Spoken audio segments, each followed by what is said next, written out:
Pasamos ahora a presentar a nuestro segundo ponente, que nos hablará del otro tema que hoy nos ocupa, que es la privatización de la sanidad pública. Joan Benach es director del Grupo de Investigación en Salud, Desigualdades, Condiciones de Empleo en Red, Redsenconet. Es profesor en el Departamento de Ciencias Políticas y Sociales de la Universidad Pompeu Fabra. Es licenciado en Medicina, máster en Salud Pública, especialista en Medicina Preventiva y Salud Pública y doctor en Salud Pública. Va a presentarnos las privatizaciones de la sanidad, contexto sociopolítico, mecanismos y características. Bueno, buenos días a todos y a todas. Muchas gracias por la invitación, sobre todo a toda la gente de la universidad, a Maite, a Elena, a Unai, a Maya y, por supuesto, a Médicos Mundi por la invitación a estar aquí esta mañana y hablar un poquito de temas que creo que son enormemente relevantes. Voy a hablar de privatizaciones y voy a hacerlo desde un punto de vista de un contexto social, político, histórico. Creo que es difícil entender ciertas cosas a menos que tengamos un poco una vista multidisciplinar donde la historia, la política, la economía, la salud pública, por supuesto, se integren. Y en ese sentido voy a intentar cubrir estos puntos. Voy a hablar un poquito de lo público, vamos a intentar entender un poco más qué es esto de lo público y necesariamente vamos a ubicar eso dentro de los cambios que han tenido lugar en los últimos años en eso que hemos venido a llamar el neoliberalismo. Vamos a pensar un poco las dimensiones y también algo de las estrategias de la mercantilización de la sanidad, privatización, mercantilización de la sanidad. Es un tema complejo, yo creo que es un tema poco estudiado y que, como digo, requiere la integración de muchos planos y eso lo hace enormemente difícil, pero también por un problema ligado a la falta de datos, de indicadores. Entonces, muchas veces creo que lo que vemos es simplemente la punta del iceberg de la realidad, ¿no? Esa es toda la impresión. Finalmente voy a plantear algunas ideas o alguna alternativa y sobre todo un poco abrir el tema para el debate. Bueno, cuando hablamos de salud, por supuesto, podemos hacerlo desde muchísimos puntos de vista, la salud percibida, la salud como adaptación, la salud médica, etcétera. Creo que en el contexto de lo que estoy presentando hemos de hablar de la salud como derecho humano, una definición que tiene que ver con lo que propuso el movimiento por la defensa de la salud, el People's Health Movement, hace ya muchos años, pero también con una necesidad política. Creo que es imposible, sobre todo a nivel global, pensar en una salud para todos y para todas. En el año 2000 se decía, creo que a este paso no lo vamos a tener ni en el 3000, ¿no? Sin un tema político de fondo que tiene que ver con los porqués, las causas de las cosas y los intereses y los debates políticos que hay y como digo, de intereses entre distintos actores. Y eso quiere decir cuestionar intereses, ¿no? Cuestionar intereses poderosos y pensar en prioridades y pensar en cómo se puede hacer para cambiar las cosas. Claro, hablamos de salud, pero hablamos de salud pública. ¿Y qué es la salud pública? Es la salud colectiva, es la salud de la población. A veces también parece que está muy claro qué es esto de la población y no lo está, no, esa visión que a veces tienen ciertos epidemiólogos de tener un poco la idea de que una población es un conjunto de individuos. La cosa es bastante más complicada. Salud colectiva, como digo, y también es un medio, una tecnología para cambiar la realidad, que, por supuesto, es objeto de otro debate, ¿no? Para muchos científicos se trata de aprender la realidad y ya está. Creo que es fundamental entenderla, pero con un ojo puesto en el cambio. Ya no diríamos solo en el cambio, también diríamos en la militancia, si es el caso, ¿no? Pero como mínimo en el tema de cómo cambiar esa realidad. Y la salud pública sabemos que depende de determinantes sociales, sabemos que depende de determinantes ambientales, laborales, políticos, que en definitiva producen desigualdades en salud. Pero, ¿qué es lo público? Y ahí tenemos un gran tema, ¿no? Porque parece que también está más o menos claro qué es eso de lo público y la definición, el debate conceptual, filosófico, político de los últimos años nos dan pie a pensar que esto es mucho más complicado de lo que muchos habíamos pensado durante muchos tiempos, ¿no? Muchos años. De una forma muy simple, voy a simplemente intentar reflejar que hoy día seguramente podemos hablar mejor que de lo público de bienes y de bienes comunes, de bienes privados, en un tema realmente complicado, pero que podríamos simplificar muchísimo diciendo que hay bienes privados que pertenecen a personas, pertenecen a grupos, comprarse un automóvil, comprarse un producto de consumo en la tienda. Hay bienes públicos en el sentido de estatales, una calle, una plaza, un puente, todo eso es mucho más complicado de lo que también parece. Una autopista puede ser pública, pero luego hay temas ligados a los peajes. Un puente puede ser público, una playa puede ser pública, pero puede ser también privatizada. Es decir, los temas son más complicados, pero por supuesto hay bienes que pertenecen a toda la población, la luz que hace una farola, el sol, el aire, por ahora, Wikipedia y otras muchas cosas que son, como digo, objeto de estudio y de debate. Hay ejemplos muy interesantes a lo largo de la historia. Uno bien conocido es el de Jonas Salk, el que inventó la vacuna de la polio en los años 50 y que, por cierto, le propusieron ganar muchísimo dinero, $7.000 millones, y que él renunció diciendo que él no quería una patente para su vacuna. Dijo, la patente en este caso no existe. ¿Puede uno patentar el sol?, dijo Salk. Bueno, entonces estamos ante un tema, repito, complicado. Una de las personas más interesantes y que creo que vale la pena leer y profundizar, creo que la única economista que ha recibido el premio Nobel, Elinor Ostrom, y que en los últimos años, en fruto de muchas de sus investigaciones, intentó analizar qué es eso de los bienes comunes, intentando poner mucho acento en los contextos, intentando entender que debajo de determinados contextos lo público funciona o no funciona, o lo privado funciona o no funciona, y que eso depende a veces de cosas muy sutiles. Ella decía que un bien común es un bien disponible a todos, del cual el uso por una persona no sustrae del uso por otros. Y él, en sus investigaciones, decía, quiero mostrar que la capacidad de las personas de superar este dilema depende en gran parte de circunstancias, de contextos.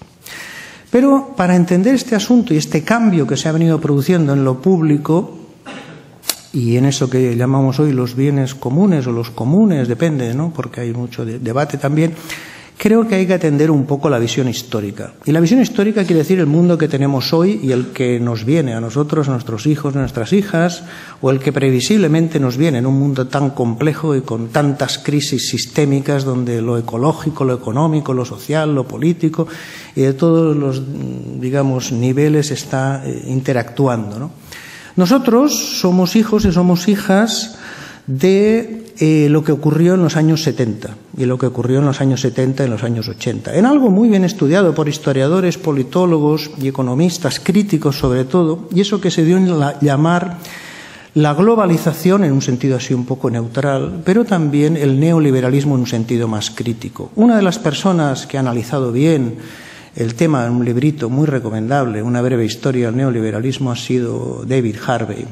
Harvey analiza ese proyecto neoliberal como un proyecto político, no como un proyecto de conspiración, eso es un absurdo, no, como un proyecto económico-político que se produjo a lo largo de finales de los años 70 y principios de los 80. Y ese proyecto tenía que ver, por un lado, con algo que no podemos olvidar. Vivimos bajo un proceso, un sistema capitalista muy complejo, enormemente complejo y difícil de entender, pero que evidentemente influye directamente en nuestras vidas y, por supuesto, en nuestra salud. Otra cosa es que lo podamos cambiar. Pero como mínimo hay que intentar entender, porque si no podemos entender difícilmente podremos cambiar, al menos razonablemente, ¿no? Decía Harvey que, por un lado, había una crisis de acumulación, los beneficios habían caído, y por otro lado había un montón de lucha social con luchas obreras y que el poder político de la élite gobernante estaba seriamente amenazado. Eso se puede rastrear perfectamente en los documentos de la época, ¿no?, de la Comisión Trilateral y muchísimos otros, donde explícitamente hablan de estas cosas. No es una simple frase. ¿Qué se produjo como resultado de todo esto? Simplificando muchísimo, esto podría llevar muchísimo rato, ¿no? Pero se produce lo que hoy día estamos viviendo, que es, entre otras muchísimas cosas, la reducción de los servicios públicos, la financiarización de la economía, volviendo atrás muchos años, cuando eso ya se había producido en los años 20, 30 del siglo XX, se produjo una reducción de los derechos, se produjo un aumento del crédito, un aumento de la deuda, se produjo un aumento de la desigualdad social. que se origina en Chile en los años 70 con un golpe de Estado cruento, terrible, y continúa en los años 70, 80, 79, 80 bajo el mandato de la señora Thatcher y Ronald Reagan, con un aumento claro de la desigualdad social ya en ese momento. Un aumento de la desigualdad que luego ha sido estudiado por economistas, quizá el más conocido con su bestseller El capital del siglo XXI es Thomas Piketty, y donde muestra, este es un simple ejemplo, hay montones de datos, montones de gráficas, es de las cosas para mí más interesantes que ha mostrado Piketty, rastreando la información, rastreando los datos, intentar ver lo que ha ocurrido a lo largo de décadas en muchos países y con un aumento claro de la desigualdad, con un proyecto, repito, un proyecto neoliberal. Como dijo la señora Thatcher en una frase deliciosa, si no fuera demasiado terrible, dijo: la economía es el método, el objetivo, dijo ella, es cambiar el corazón y el alma del ser humano. Eso dijo la señora Thatcher y así se quedó. Fruto de todo eso se produjeron muchas cosas. No tenemos, por supuesto, el tiempo de hablar de todo eso. Se produjo el cambio, la privatización rapidísima de la URSS a Rusia, con consecuencias devastadoras, millones de muertes en exceso, han documentado bien epidemiólogos. Los programas de ajuste estructural en todos los países, o prácticamente en todos los países subsaharianos, en África, con consecuencias devastadoras. La gente se pregunta, ¿qué pasó en África? ¿Por qué bajó la esperanza de vida? ¿El SIDA, la pobreza? No, programas de ajuste estructural durísimos, implantados a mancha martillo por el FMI y el Banco Mundial, básicamente, ¿no? Eso que se dio en llamar el consenso de Washington en América Latina, que pasó en los años 90 y en adelante, en el año 2000, en Argentina. Cualquiera puede recordar un poco estas cosas. ¿Qué está pasando ahora en Europa, no? Sobre todo en el sur de Europa. Todo eso tiene que ver con procesos políticos, procesos de poder. No podemos entender lo que pasa sin entender bastante del poder. No es una cuestión ideológica, es una cuestión también científica, es una cuestión cada vez mejor estudiada. Una de ellas, un simple ejemplo, es este estudio de Vitali y colegas hace unos pocos años, donde mostraban cómo apenas unas cuantas decenas, 150 grandes corporaciones, los nombres de los cuales todos conocemos, o casi todos, controlan casi la mitad de la economía global. Bueno, si uno tiene tanto poder económico, por supuesto tiene muchísimo poder político y muchísima capacidad de influencia. Y eso tampoco es ideología, eso también se muestra con estudios. Un ejemplo, ¿qué ocurre en países como, en ciudades como Bruselas o Washington? Por ejemplo, lo que ocurre es que hay decenas de miles de funcionarios y hay también decenas de miles, unos cuantos menos, de lobistas de las grandes empresas que son las que presionan para cambiar legislación, etcétera, etcétera. Un ejemplo, uno va al supermercado y compra cualquier producto de alimentación y todo, prácticamente todo lo que uno compra pertenece a 10 empresas, estas que tenemos aquí, con nombres distintos, con marcas diferentes, etcétera, etcétera. Creo que esto, tampoco tenemos por supuesto el tiempo aquí para hablar, esto está detrás, o es una de las causas que está detrás del proceso de obesidad y sobrepeso mundial, esa epidemia mundial que hoy día tenemos, ¿no? Del cual, repito, no es cuestión ahora mismo de entrar. Pero, por supuesto, esto tiene mucho que ver con los temas que nos ocupan y tiene mucho que ver con la sanidad y con los procesos de atención sanitaria. Ya la Comisión de Determinantes Sociales de la Salud, en el año 2008, decía cosas como estas. Decía que en las últimas décadas la acción combinada de organismos internacionales, empresas y grupos médicos de gran poder ha socavado los sistemas públicos de atención sanitaria, con una serie de técnicas, con una serie de pautas, algunas de las cuales no siempre, en todos los casos, necesariamente están mal. Sin embargo, hay un orden detrás, un orden lógico, un orden del beneficio casi siempre que está detrás de una agenda política determinada.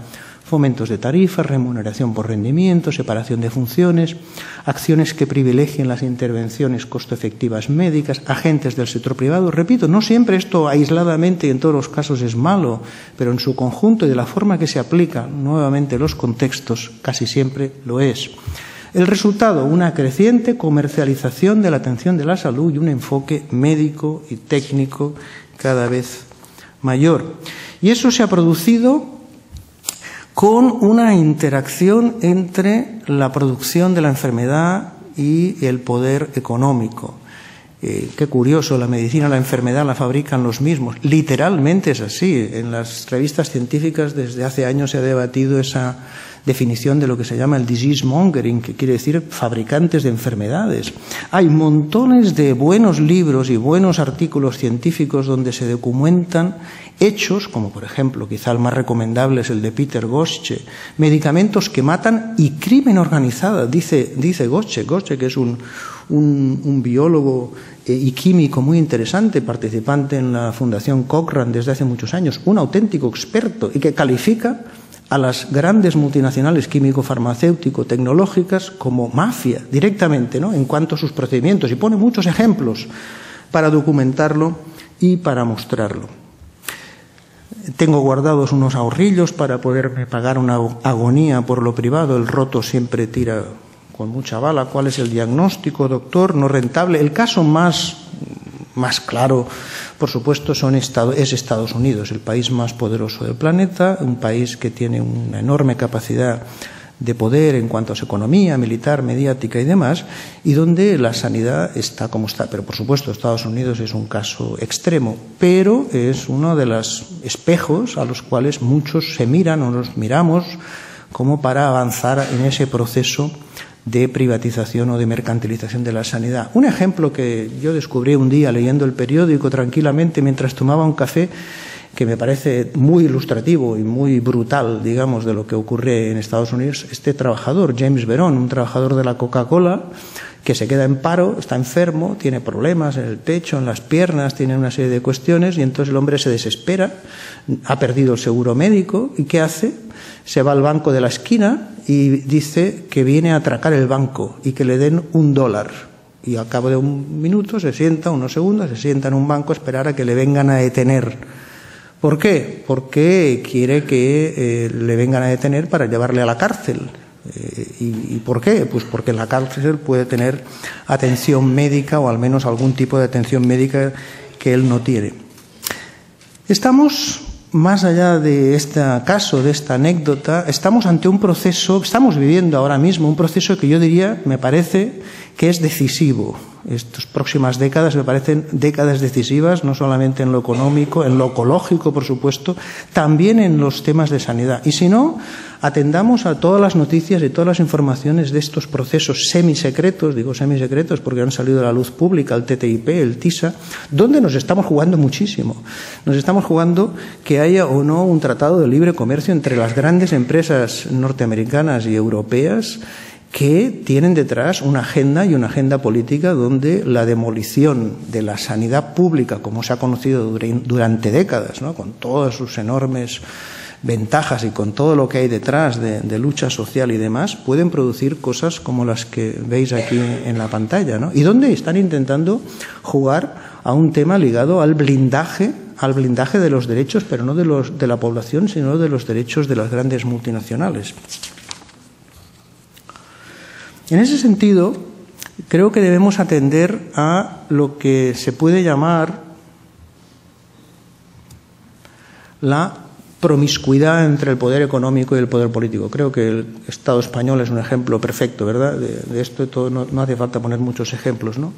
Los negocios sirven para hacer política, la política para hacer negocios, eso que se ha dado a llamar las puertas giratorias, el cuestionamiento de lo que hay detrás. Y creo que desde la salud pública, desde los salubristas, cualquier persona que esté interesada en estos temas, en lo social y en la desigualdad, tiene que atender mínimamente a estas cuestiones, porque si no, es muy difícil entender los porqués de las cosas que hay detrás, esas desigualdades tan a veces agudas, a veces no tanto, que se producen y que persisten cuando no aumentan en muchos casos, ¿no? Eso que el 15M cuestionó, eso que decían entre otras muchísimas cosas, ¿no? Le llaman democracia y no lo es. Bueno, pues quizás sí que es una democracia, pero en todo caso es una democracia de baja calidad, una democracia de baja intensidad. Y, por tanto, hay que intentar revertir estas cosas. Una democracia y una ligazón con el tema de la atención sanitaria, la privatización, que tiene mucho que ver, fijaros que he empezado hablando de lo público, que tiene mucho que ver con el uso de las palabras. Hace unos cuantos años hicimos un librito básicamente militante, ¿no? Porque a pesar de que en ese momento no habíamos hecho prácticamente investigación científica en el campo de la atención sanitaria, sí nos pareció necesario y útil pues intentar entender un poco mejor qué estaba pasando. Hicimos un librito llamado La sanidad está en venta. Y ahí decíamos, por ejemplo, la importancia que tiene el lenguaje como instrumento político, ¿no? ¿Y eso qué quiere decir? Quiere decir que debemos entender cuando se habla, por ejemplo, y vuelvo al tema principal de la charla, lo público y lo privado, hemos de entender de qué estamos hablando. Las palabras son armas o herramientas que engañan o enseñan, que esconden o que muestran la realidad. Donde, como digo, lo público y lo privado interacciona permanentemente. ¿Qué aficionados son a gobernar lo público los que todo lo quieren privatizar? Creo que en Valencia y creo que en Madrid, entre otros muchos lugares, también en Cataluña, hemos tenido ejemplos realmente muy claros de eso, ¿no? Hay que destrozar lo público para demostrar que no funciona. Pero qué buenas ideas tienes, Esperancita, le dice el otro caballero, ¿no?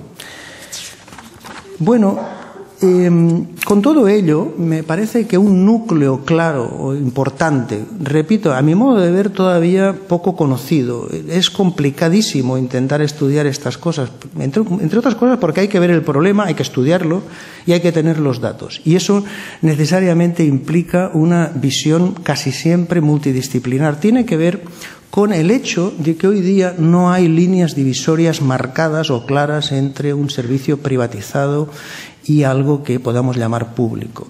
La propiedad estatal, es decir, pública, por ejemplo, puede servir a los intereses de las élites y las grandes empresas marginar a los pobres. Dicen, por ejemplo, en un bonito libro McDonald y Reuters, con un libro sobre las alternativas a la privatización, donde también tocan la salud desde un punto de vista del análisis de los países empobrecidos, los países del sur, los países del tercer mundo, ¿no? La cuestión clave, decían ellos, es a quién sirve y de cómo se sirve, y donde el contenido contextual, el lugar y los detalles son muy importantes. Eso que antes decía Elinor Ostrom cuando decía, sí, lo privado, porque lo privado también es una cooperativa, lo privado también es una institución, digamos, sin ánimo de lucro, que hace las cosas bien y con eficiencia y con un intento de promoción de la equidad, y lo público puede ser absolutamente ineficiente, puede ser una catástrofe, puede ser desastroso, ¿no? Dimensiones para distinguir lo público de lo privado. Habitualmente nos hemos fijado siempre al hablar de lo público en la propiedad. ¿Quién pertenece a un hospital? ¿Quién pertenece a los recursos? No basta con eso. Hemos de entender que para entender esta cuestión necesitamos entender quién paga, por supuesto, quién financia, quién es el propietario, pero sobre todo, y algo complicado, la provisión y la gestión. Una gestión que en muchos casos tiene que ver con el quién y con el cómo, el control de los recursos, para ofrecer servicios y actividades, algo que en muchos casos es muy sutil y muy complicado de analizar. Y, por supuesto, con los resultados económicos y de salud, también algo muy complicado. Por supuesto, a mi modo de ver, muchos estudios, por muy útiles que sean, de coste-efectividad, de coste-equidad, otras cosas, son enormemente útiles, pero también insuficientes para entender estas cosas, ¿no? En ese sentido, yo, por ejemplo, recuerdo la película, no sé si la habéis visto o la recordáis, Todos los hombres del presidente, donde se habla desde el año 76, con Robert Redford y compañía, y donde se está intentando, los periodistas del Washington Post están intentando aclarar sus fuentes y qué se puede saber para ver si se puede imputar o no a Richard Nixon, y entonces se encuentran en un aparcamiento, en un sótano a oscuras, ¿verdad? Robert Redford, que es uno de los periodistas, y su confidente, que es el famoso Garganta Profunda, y en un momento dado Robert Redford le pregunta, bueno, pero explícame, ¿por dónde sigo? Estoy un poco perdido, no acabo. Y entonces el confidente le dice, sigue el dinero. Follow the money, eso le dice, ¿no? Porque efectivamente un punto clave es quién se queda el dinero público, el dinero de todos, quién se lo queda, dónde va, cómo se gasta, y esto no es nada fácil de entender. En ese sentido, yo creo que hemos de hablar más que de privatización, de espacios de mercantilización de la sanidad. Y eso tiene que ver con muchos planos interrelacionados, muchos de los cuales tienen agenda política detrás, no se hacen porque sí. Las cosas no pasan por casualidad en política, casi nunca pasan por casualidad. Hay agendas políticas.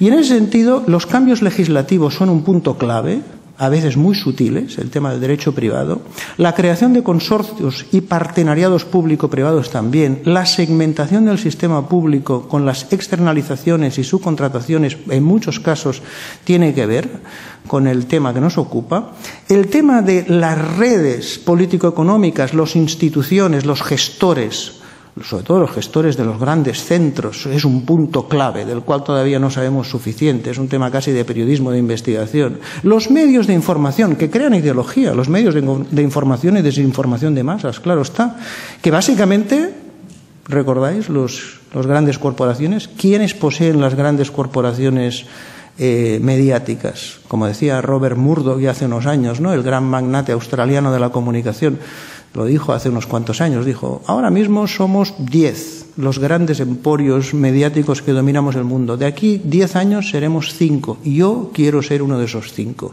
Así lo dijo. Y efectivamente los medios nos llenan la cabeza de ideas, de visiones del mundo, de ideologías, de sentido común, de hegemonía, si le queremos llamar en un sentido más de politología, ¿no?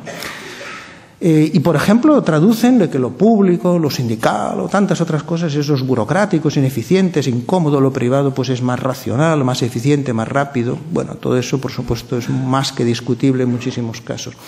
Otro medio, la degradación de los sistemas públicos. También es muy sutil en muchos casos, Se debilita. El sistema público y privado, llamándole rápido, son como vasos comunicantes. Si tú quieres hacer negocio, necesitas claramente utilizar o degradar en parte al sistema público, enlenteciendo, infrautilizando. Creo que también en Barcelona tenemos ejemplos muy claros, ¿no? Para justificar también determinados mecanismos de privatización. Y por último, y no menos importante, un tema clave, sin el cual creo que no se entiende nada de lo que estamos hablando, que es el tema de la medicalización de la sanidad. ¿Qué quiero decir con esto? Lo que quiero decir es que uno puede pensar en un sistema 100% público, en la provisión, en la financiación, en la gestión, y que en cambio sea un servicio absolutamente desastroso desde el punto de vista de la población. ¿Por qué? Porque, por ejemplo, esté hipermedicalizado, por ejemplo, produciendo iatrogenia. Sabemos que una falta de medicalización daña la salud, pero un exceso de medicalización también daña la salud. La iatrogenia se ha convertido en la tercera o cuarta causa de muerte más importante en países como Estados Unidos. Entonces, la medicalización va de la mano con los procesos mercantilistas. Y en ese sentido necesitamos una sanidad, como decía Rosa hace un momento, pues de otro tipo. La atención primaria sea más importante y la atención humana y la calidad sea muy importante y otras muchas cosas. Sin eso creo que es difícil entender los procesos de medicalización de la sanidad. Tenía el ejemplo de Cataluña, que junto con Valencia y con Madrid son ejemplos muy claros o bastante claros de estos procesos que estoy comentando. Hemos tenido un conseller de salud durante 5 años, el señor Boi Ruiz, que recientemente ha dejado su cargo, que ha dejado perlas para la salud pública, que son, digamos, auténticas perlas para la historia. Yo las voy a utilizar en clases durante mucho tiempo, ¿no? ¿Verdad? Porque ha dicho cosas. Una persona que durante 16 años fue miembro de la Unión Catalana de Hospitales, la patronal más importante sanitaria en Cataluña, y que ha sido durante 5 años el director de la Consejería de Salud, y ha dicho que no hay un derecho de la salud, que eso depende del código genético de la persona, que la salud es un bien privado que depende de uno mismo, que recomendaba hacerse de una mutua sanitaria. Eso, bueno, creo que tiene las palabras, creo que lo dicen todo, ¿no? Donde, por supuesto, los recortes públicos han sido enormes, pero no tanto o no así los recortes con las concertaciones, ¿verdad? Y, por supuesto, y ya voy acabando, con un tema ligado a los mecanismos políticos a los cuales he hecho referencia en mi exposición, que están detrás de todo este fenómeno llamado mercantilización de la sanidad. Y eso tiene que ver con los grupos de presión, y eso tiene que ver con las grandes corporaciones y tiene que ver también con el poder político, con ese maridaje que existe o que ha existido entre grandes corporaciones químico-farmacéutico-tecnológicas y el poder político. Tiene que ver con mecanismos legislativos, tiene que ver con gestores. Esto, por supuesto, es un modelo simplificado, fruto de un análisis que nos encargó el Ayuntamiento de Barcelona y que todavía está en proceso y al cual creo que más tarde David Malmusiva hace referencia cuando hable de los procesos de privatización y mercantilización en Barcelona, y en el cual creo, y acabo con esto y otra más, creo que hemos de avanzar hacia un sistema nacional de salud público donde la desmercantilización sea un tema clave, donde la desbiomedicalización, además estamos entrando en una revolución sanitaria, a mi modo de ver, las nuevas tecnologías, la digitalización, los nuevos sensores, el Big Data. Hay un montón de ejemplos y fenómenos que nos dan a pensar que en muy pocos años vamos a ver, y ya los estamos viendo, por supuesto, cambios enormes en los procesos de sanidad y donde nos estamos jugando mucho, ¿no? Integrar la sanidad en la salud pública, el tema de los determinantes sociales, el tema de la democracia, el tema de la participación. Acabo con una frase de Vandana Shiva, una física y ecologista muy activista en la India, sobre todo en pro de los derechos de la ciudadanía por el agua que también se ha privatizado, el agua, la tierra, tantas otras cosas, donde hay tendencias muy preocupantes en los últimos años, ¿no? Decía, si la globalización es la enclosure final, y eso quiere decir los cercamientos, haciendo referencia a ese proceso justamente que viene de los orígenes remotos del capitalismo, allá por el siglo XIII, cuando los campesinos perdieron el derecho a los bosques y a los campos comunales, los perdieron porque les desposeyeron de eso, eso fue el origen del capitalismo tantos siglos después. Si la globalización es la enclosure final de los comunes, nuestra agua, nuestra universidad, nuestros alimentos, nuestra cultura, nuestra salud, nuestra educación, recuperar los comunes es el deber político, económico, ecológico de nuestra época, que me parece a mí que todas las personas que estamos en la salud pública y en la atención sanitaria pública y los salubristas en general deberíamos atender para intentar revertir una situación que, como digo, es cada día más preocupante. Muchas gracias por la atención.